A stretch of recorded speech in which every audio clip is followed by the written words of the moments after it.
Out হওয়ার পরে দেখতেছেন নাইমা গেল মাহমুদুল্লাহ, দেখতেছেন যে মিলে বাপসা বল আজকে বল ফাড়ায় লাগবে ফিটা, কিন্তু কি হয় দেখতে থাকেন। আর বল করতেছে মিতুনে, বল কইরা দিল মাহমুদুল্লাহ, যে এবার একটা ঠেক দিয়া দিল, সেই বল গ্যাপে চলে গেছে।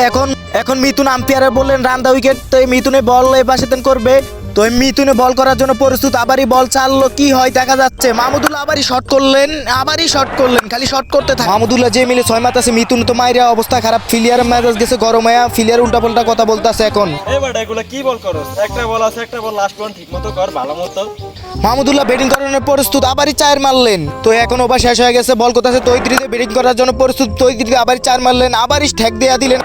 আউট হওয়ার সম্ভাবনা আছে, কিন্তু আম্পায়ার কি করে দেখতেছেন। আম্পায়ার কাছে আবেদন জানাইছে, আম্পায়ার রিপু সিদ্ধান্ত দিয়ে দিয়েছে। এখন কি হবে সেটা আম্পায়ারের ডিসিশনের পরে আসবে। দেখতে আছেন আম্পায়ার কি ডিসিশন দেয়। এখন ব্যাটিং একবার নিয়ে আসে, কিন্তু স্টামে লাগাই দিছে, মনে হয় আউট হওয়ার সম্ভাবনা আছে। আম্পায়ার কি ডিসিশন দেয়, আউট দিয়ে দিছে আম্পায়ার। নাম এ ধরো 50 টা লাগাই লোসকান।